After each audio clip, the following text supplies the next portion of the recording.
Hello students, welcome to the second class of the fraction. Here we will read about the conversion of fraction. एक fractions को दूसरे fractions में कैसे convert करते हैं.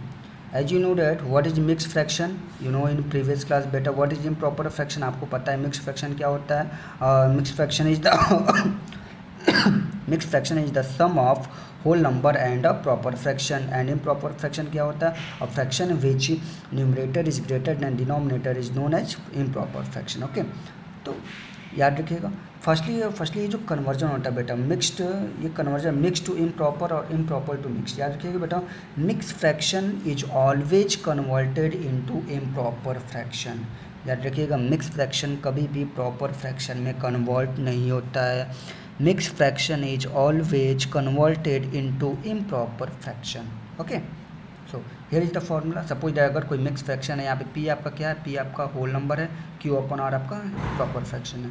तो अगर आपको इसको इम्प्रॉपर में कन्वर्ट करना है तो करते क्या है, p into R plus Q, p into R plus Q. मैंने क्या किया, न्यूमरेटर है. फर्स्टली हमें न्यूमरेटर बनाना है. न्यूमरेटर बनाने के लिए क्या करते हैं, इन दोनों को आपस में मल्टीप्लाई करेंगे और उसके बाद जो रिजल्ट आएगा उसमें न्यूमरेटर को हम ऐड करेंगे. देखिए हमने क्या किया, p into Q plus R, p into R plus Q divided by R. यहाँ पे आर डिनोमिनेटर जो यहाँ पे था वही डिनोमिनेटर यहाँ पे रहेगा. चेंज क्या होता है, न्यूमरेटर चेंज होता है. ओके तो न्यूमरेटर चेंज कैसे होगा, p into R plus Q, p into r plus q. On according to body mass firstly we will multiply and then we will add. Okay, so take the example, convert 2 whole 3/5 into improper fraction. Okay, तो देखते हैं इसको 2 whole 3/5. According to the rule हमें इसको इसमें multiply करना होगा, इसी को ऐड करना पड़ेगा. क्या हो जाएगा, 2 into 5 plus 3/5. Okay, now 2 into 5 become 10 plus 3/5. It is become 13/5. Okay तो ये आपका क्या होगा, improper fraction. Okay is it clear. Again take another example. Example number 2. Suppose that 7 whole 3/7. 7 whole 3/7. Now you can write here 7 into 7 plus 3 divided by 7.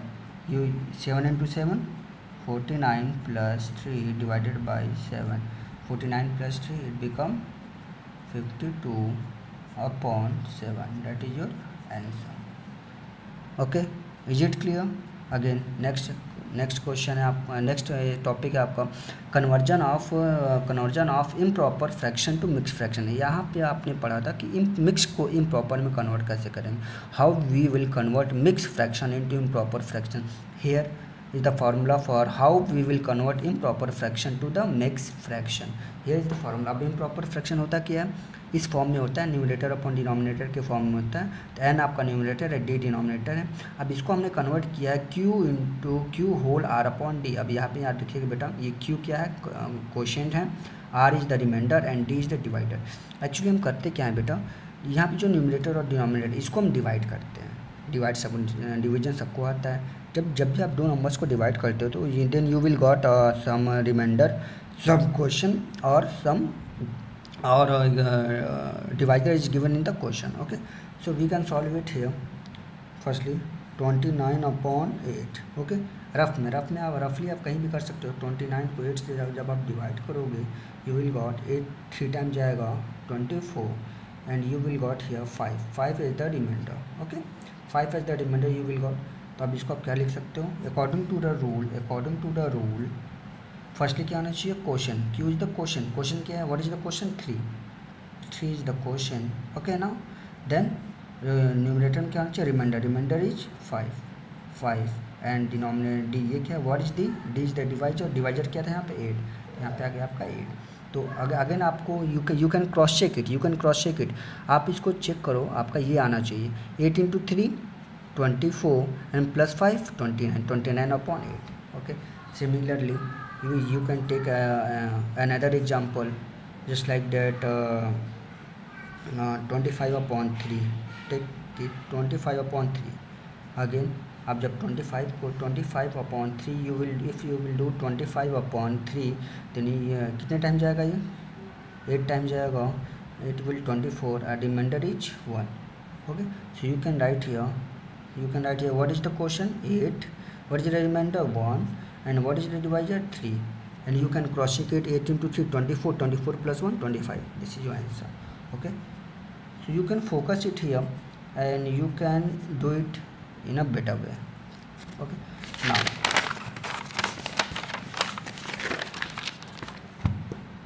here conversion of unlike fraction to like fraction, ये भी बेटा आपके questions हैं आते हैं. Topic है conversion of unlike fraction to like fraction का आपका यूज तब होगा जब आपको कोई क्वेश्चन दे देगा कन्वर्ट कुछ क्वेश्चन दे देंगे और आपको कह देगा इसको असेंडिंग ऑर्डर में अरेंज कीजिए और डिसेंडिंग ऑर्डर में. You will got in the question you will got some fractions and the question will say arrange the following in the ascending order और descending order. Okay, so you have to how can you do that? Firstly you have to learn how we will convert unlike fraction to like fraction. अब याद आपको करना होगा previous lecture में मैंने क्या बताया था. अनलाइक फ्रैक्शन क्या होता है? What is unlike fraction? what is unlike fraction? Unlike fraction क्या होता है? If two or more than two fractions have different denominators, if two or more than two fractions have different denominators then the fractions are known as unlike fraction. और like fraction क्या होता है? Like fraction क्या होता है? If two or more than two fractions have same denominator then they are known as unlike fraction. तो unlike fraction को like में कन्वर्ट करने के लिए हमारा जो मेन मोटिव हमारा होगा बेटा कि we have to change the denominators of each fraction. और चेंज करके क्या करना है? हमें सबके डिनोमिनेटर्स को सेम करना है. यहाँ here is the 4 2 and here is 3. अब आपको क्या करना है? We have to do the activity by which we got the same denominator. Okay, so here is the question, convert 3/4 1/2 and 5/3 into like fraction. तो like fraction में convert करना है. अब step 1 there is 2 step. Step 1 में आप क्या करोगे? Take LCM of denominators का एलसीएम ले लेंगे. एंड डिनोमिनेटर्स क्या है? 4 2 एंड 3. तो 4 2 एंड 3 जब आप इसका एलसीएम निकालोगे एलसीएम में आएगा 12. आप प्रीवियस क्लास में आप पढ़ चुके हुए एलसीएम क्या होता है. अगर आपको नहीं आता है फिर भी मैं अभी जब एलसीएम एचसीएफ में स्टार्ट करूँगा chapter then I will explain how we will find LCM और HCF of any number. Here you can say that 4 2 and 3 the LCM of 4 2 and 3 is 12. Okay, so now अब आपका step 2 है. Step 2 क्या? Convert the denominator of every fraction equal to LCM. Convert the denominator of every fraction equal to LCM. अब साथ जितने भी fractions हैं सबके डिनोमिनेटर्स को हम एलसीएम के इक्वल कन्वर्ट करेंगे. मीन्स यहाँ पे 4 है तो हम यहाँ पे भी हमें 12 लाना है, यहाँ पे भी 12 लाना और यहाँ पे भी हमें क्या लाना है? 12 लाना है. How we can do it? Okay, now 3/4 here is 3/4. अब आपको ये क्रॉस चेक करना है. यहाँ पे डिनोमिनेटर में 4 है, लाना क्या है? 12. 4 है 12 लाना कैसे आएगा? 4 है 12 है कैसे आएगा? आपको समझ में आ रहा होगा कि we have to multiply by 3 in the denominator. We have to multiply by 3 in the denominator. लेकिन जब आप डिनोमिनेटर में 3 से मल्टीप्लाई करोगे तो आपको न्यूमरेटर में भी 3 से मल्टीप्लाई करना पड़ेगा, क्योंकि अगर आपने ऐसा नहीं किया तो ये फ्रैक्शन चेंज हो जाएगा. आपको प्रीवियस क्लास में मैंने बताया था कि इक्विवेलेंट फ्रैक्शन क्या होता है. इक्विवेलेंट फ्रैक्शन आप देख सकते हो. इक्विवेलेंट फ्रैक्शन क्या होता है? अगर हम सेम नंबर्स में मल्टीप्लाई करें तो इक्विवेलेंट फ्रैक्शन होता है. मीन्स अब यहाँ पे आप जो मल्टीप्लाई करोगे तो फ्रैक्शन चेंज नहीं होगा. Are you getting my point? तो इसलिए हम फ्रैक्शंस की वैल्यू चेंज ना हो इसलिए हम जो वर्क डिनोमिनेटर में कर रहे हैं वही same process we will apply in the numerator. So here you will got 3 into 3 9 and 4 into 3 12. Same यहाँ पे हियर इज द 2 और 2 है और लाना क्या है? 12. 2 है और लाना क्या है? 12. तो 2 में किससे मल्टीप्लाई करेंगे? 12 है 6.